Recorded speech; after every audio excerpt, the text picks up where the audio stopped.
اعوذ باللہ من الشیطان الرجیم بسم اللہ الرحمن الرحیم۔ اللہ سبحانہ و تعالی اور اس کے حبیب مکرم محمد مصطفیٰ احمد مجتبی افضل الانبیاء رحمۃ للعالمین خاتم النبیین صلی اللہ علیہ وآلہ وسلم کی بے پناہ حمد و ثنا کے بعد ذی وقار ناظرین کرام، ہم تصوف کی دنیا میں ایک سفر شروع کرنے جا رہے ہیں، اور یہ سفر ہم نے شروع کر دیا ہوا ہے، لیکن تصوف کی طرف لوگوں کو لانا یہ ہماری تحریک کا ایک سب سے بڑا مشن ہے، کیونکہ یہ وہ علاقہ ہے، یہ وہ عالم قدس کا علاقہ ہے جس میں لوگ نہ داخل ہوتے ہیں اور نہ اس کے بارے میں کچھ سمجھ پاتے ہیں، کیونکہ یہ قدس کی دنیا ہے، یہ عقل کی دنیا نہیں ہے، یہ اختلاف کی دنیا نہیں ہے، یہ عشق کا معاملہ ہے۔ تو عقل والے، عقل غیاب و جستجو، عقل والوں کے لیے ہر شے ہمیشہ زندگی میں غائب ہی رہتی ہے، وہ جستجو بھی کرتے رہتے ہیں لیکن غائب ہی ہے، وہ چاند پہ چلے جائیں لیکن اپنے خالق و مالک کو نہیں پہچان پاتے۔ لیکن اس کے برعکس عشق والے جو ہوتے ہیں وہ بلال کی طرح، حضرت بلال رضی اللہ تعالیٰ عنہ کی طرح جو ہے غلام بھی رہیں یا غلامی سے آزاد بھی ہو جائیں، لیکن نبی مکرم صلی اللہ علیہ وآلہ وسلم کی غلامی میں اپنے آپ کو اس قدر فنا کر دیتے ہیں کہ ایسا مقام جو ہے بڑے بڑے سائنسدانوں کو بھی نصیب نہیں ہوتا، بڑے عقل والوں کو بھی نصیب نہیں ہوتا، اس لیے کہ اس میں معرفت شامل ہے۔ حضرت بلال رضی اللہ تعالیٰ عنہ نے جو راستہ اختیار کیا، اس راستے پر جب وہ چلے تو معرفت کے ساتھ چلے، عرفان کے ساتھ چلے، تو جب معرفت نصیب ہو جاتی ہے تو پھر بے شک گلے میں رسیاں ڈال کے گھسیٹیں، تپتی ریت پر لٹا کے سینے پہ پتھر رکھ دیں، آگ کے انگارے منہ میں ڈال دیں یا جسم کے کاٹ کے ٹکڑے کر دیں، تو ایسی ذات کے منہ سے ایک ہی بات آواز نکلتی ہے، احد احد احد، اللہ احد اللہ احد، یہی آواز نکلتی ہے، اس لیے کہ یہ عشق کا راستہ ہے، معرفت کا راستہ ہے۔ معرفت نصیب ہو جائے تو ہی حقیقی عبادت بھی نصیب ہوتی ہے۔ اگر عبادت ہو لیکن اس میں معرفت نہ ہو تو وہ کسی کام کی نہیں، فضول، بے مقصد ہے۔ ایک ہندو، ایک مشرک، ایک منافق، ایک کافر کسی بت کو اپنا خدا مان کر اس کی عبادت کر رہا ہے، اب وہ عبادت تو ہے لیکن معرفت نہیں ہے۔ معرفت کیا ہے؟ اسے کہیں کہ اس کو کیوں خدا مانتے ہو؟ تو اس کے پاس ایک ہی جواب ہے، میرے ماں باپ یہ کرتے ہیں اس لیے میں کرتا ہوں۔ تو یہ معرفت نہیں ہے، یہ معرفت نہیں ہے۔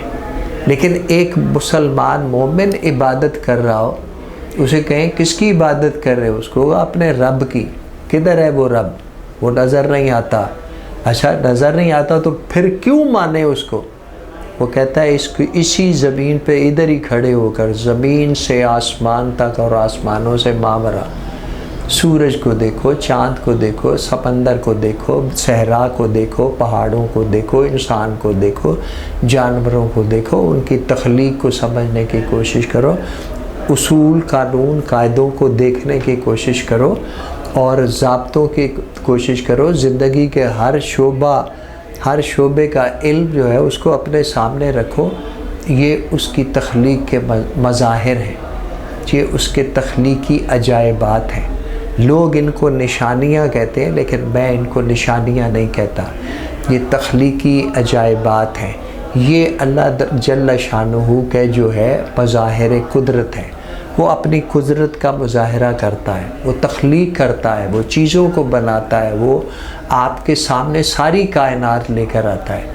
اتنا چھوٹا سا بیج آپ زمین میں ڈالتے ہیں، اس زمین پہ پانی دیتے ہیں، اس کے بعد پھر ایک درخت پیدا ہوتا ہے، اتنا پھیل جاتا ہے کہ اس پہ پھل لگنے لگ جاتے ہیں، اور جب اس کو پھل کو کاٹے تو وہی بیج جو جڑ میں آپ نے ڈالا تھا وہی اب ہر پھل کے اندر وہ آپ کو مل رہا ہے۔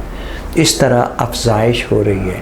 اس کے رنگوں پہ غور کریں، اس کے سائز پہ غور کریں، اس کی شکل و صورت پر، اس کی تنظیم پر، اس کی تشکیل پر غور کریں، تو ہر جگہ آپ کو پھر اللہ کی پہچان ہونا شروع ہو جاتی ہے۔ جب اتنی وسعت پہ آپ اس کو دیکھیں گے تو پھر آپ کو پتہ چلے گا کہ رب ذوالجلال کی تخلیق میں ہی خالق کا عکس بھی آپ کو نظر آ جائے گا۔ تو وہ نظر نہ بھی آئے تو اپنی تخلیقات میں وہ اتنا جلوہ فرما ہے کہ اس کی عظمت، اس کی وسعت، ہر شے جو ہے وہ آپ کے سامنے کھل کے آ جاتی ہے۔ تو یہ اللہ کو پانے کا اور سمجھنے کا راستہ ہے۔ صرف کسی بھی چیز کو، سورج کو، چاند کو، درخت کو، پہاڑوں کو، سمندروں کو، بندروں کو، گائے کو، بھینس کو اپنا خدا بنا کر آپ سے کوئی سوال کرے کہ کیوں ان کو خدا مانتے ہو؟ بس جی یہ ہمارے ماں باپ ان کو خدا مانتے، تو یہ حکمت نہیں ہے، یہ معرفت نہیں ہے، اس کو معرفت نہیں کہتے۔ ہم کہتے ہیں اللہ کی تخلیق کو دیکھو، اس تخلیق کے عناصر کو دیکھو، اس کے فارمولوں کو دیکھو، اس کی ترتیب کو دیکھو، اس کی تنظیم کو دیکھو، اس کی تشکیل کو دیکھو، اس کے تسویہ کو دیکھو۔ تو یہ سارا چیزیں، تناسب کو دیکھو، توازن کو دیکھو، عناصر کو دیکھو، اور ان عناصر کی ترتیب کو دیکھو۔ تو یہ سارا کچھ جو ہے یہ معرفت کا راستہ ہے۔ اس سے آپ اپنے رب کی پہچان کرتے ہیں، اپنی ذات میں گم ہو کر دیکھیں، اپنے رب کا پرتو آپ کو اپنی ذات میں نظر آئے گا۔ اپنی ربوبیت کو دیکھنے کی کوشش کریں۔ انسان کو بھی اللہ نے ربوبیت کا پرتو بنایا ہے، یہ اللہ کا سب سے بڑا راز ہے۔ تو اگر عبادت بھی اسی وقت عبادت بنتی ہے جب پیچھے اپنے معبود کی پوری معرفت موجود ہو، اس کا علم موجود ہو، اس کو آپ سمجھتے ہو، اس کو جانتے ہو، اس کو پہچانتے ہو، پھر آپ کو پتہ چلے گا میرا رب کون ہے۔ تو اسی لیے معرفت حاصل کریں تاکہ آپ کی عبادت کو حقیقی لذت نصیب ہو۔ تو پھر آپ بھی علامہ اقبال، محمد اقبال کی طرح کہیں کہ شوق تیرا، اب یہ خالق کا نہیں، خالق کے محبوب کی بات ہو رہی ہے، کہ خالق کا محبوب بھی پھر اتنا عظیم تر محبوب ہے، اس کی بھی اگر معرفت حاصل کریں تو اس کے محبوب کی معرفت پہ وہ کہہ رہے ہیں کہ شوق تیرا اگر نہ ہو میری نماز کا امام، میرا قیام بھی حجاب، میرا سجود بھی حجاب۔ تو اللہ تبارک و تعالی ہمیں معرفت کی طرف جو ہے ہمارا رجحان جو ہے وہ لگا دے، تاکہ ہم معرفت کے ساتھ عبادت کریں تو وہ حقیقی وجد جو عبادت میں اور سرور جو مل سکتا ہے وہ ہمیں نصیب ہو۔ الحمدللہ الذی ہدانا لہذا۔